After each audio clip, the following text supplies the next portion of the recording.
and we're on the prowl. Hello and welcome to On the Prowl. I'm Kevin Whitaker, Executive Editor for Sports, here with fellow sports editor Eric Levenson. We're in a different location today in front of the DailyPrincetonian history, all of it. And we're here to talk about the weekend in Princeton sports. We'll start with out in Berkeley, California, where the water polo team took place in the Final Four NCAA tournament. For the second time in 3 years, Princeton was in the Final Four. Last time, in 2009, it was in Princeton. This year they had to travel a little bit farther. First game they lost 17-40 USC, as pretty much everybody expected. But the second game was when all the drama happened, and what happened today?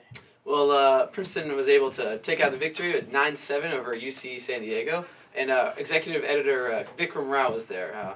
He's out in California, so we sent him to the game, and he's sending us some pictures that we'll have for you guys, and some great quotes from the after-game conference. But Drew Hoffenberg, freshman attack, scored 4 goals, and Thomas Nelson, freshman, comes off the bench a lot, and he scored 3 goals. So not only was it a big win for Princeton, but a lot of young players getting involved. It looks good for the future. Definitely. Vikram Rao, of course, one of the inaugural On the Prowl hosts, so you can see his dispatch tonight and tomorrow. But certainly the Tigers were never led in the first half, but fought back a couple of minor deficits, took the lead late in the fourth quarter, and then scored an insurance goal. Drew Hoffenberg, who was named the Eastern's Player of the Tournament, named the Rookie of the Year for Eastern Water Polo. He really seems to be quite a player. He had 4 goals tonight.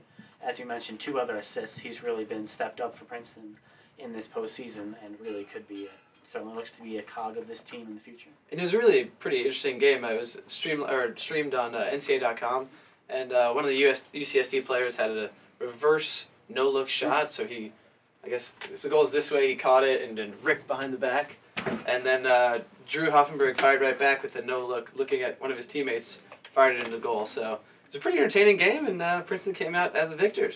See some crazy stuff in water polo. In other Princeton sports, the women's basketball team played UMBC this weekend, and let's talk about what happened there. 56-41 victory, which was a good sign for the Tigers coming off their first loss of the season against number 24th ranked Delaware, which was the first loss in Jadwin in about 2 full years. So it's good for the Tigers to get back on track. A game they should have won, but still, going on the road against a team that, I believe, made the NCAA tournament last year. Tigers put some stifling defense, allowing only 41 points over the full game for a good victory. And it was pretty interesting that none of the Tigers players had more than 10 points. So I think Devon Allgood had 9, Davina Rashid had 9. It really shows the depth of the team, that they can just kind of plug in whichever players, and it's very deep and very talented defensively. So. Absolutely. The one question sort of remains is, can they get that sort of star performance? And I talked to head coach Courtney Banghart before the season. She said, it's great to have this depth. We can do really well in the regular season, but when it gets down to it, in March in NCAA tournament, where they've lost badly the last 2 years, the stars have to be stars. Princeton recently hasn't fared so well. This Delaware lost another one against NCAA tournament caliber competition. So they'll need something to change. They'll get another couple opportunities to do that here in the next couple of weeks against DePaul, currently ranked 22nd, and Stanford in the top 5. So they'll get some chances at some more top competition. Yeah, big games coming up. When's their next home game, Kevin? Next home game is a week from Monday, so if you're watching this, probably a week from today, against DePaul. That's the big second in the series of big home games against ranked opponents. And of course, the men's team did not play this weekend, and they actually don't have another home game until like February. They have one home game in January. One home game against the Division III TCNJ. Yeah, I'm not really sure how that schedule came about, but so you have to hold your horses until the spring semester. And then men's hockey had a pretty big weekend, and women's hockey also. Both teams sort of had been sliding early in the season. Women's hockey had lost 6 straight games. Men's hockey won just 2 of their first 10, but both teams had very successful weekends this week. The women's team went on the road, 1 at Yale, 1 at Brown, to turn around that slide. The men's team home at Baker Rink, a pretty packed arena.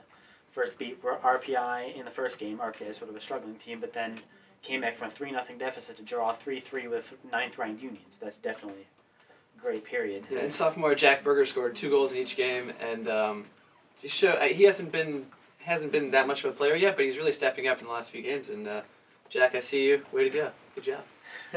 Union game definitely early on. Union was just completely dominating. There were points in the second period where it just looked like they were toying with Princeton.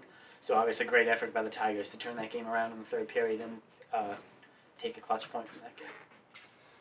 And that about does it for us. Monday is the 60th anniversary. I get 60th? It was actually Sunday. It was 60th Sunday. anniversary. Sunday. Monday was 60th anniversary of the paper. Of Dick Kazmaier's Heisman Trophy winning season as a running back for Princeton in 1951. So we'll be doing a little piece on that. Be sure to look for it. And then Luke Cohen will have a nice little piece on the evolution of the jersey coming Wednesday. Princeton basketball jersey. Should be some good stuff. So that's all for us. You've been on the Prowl.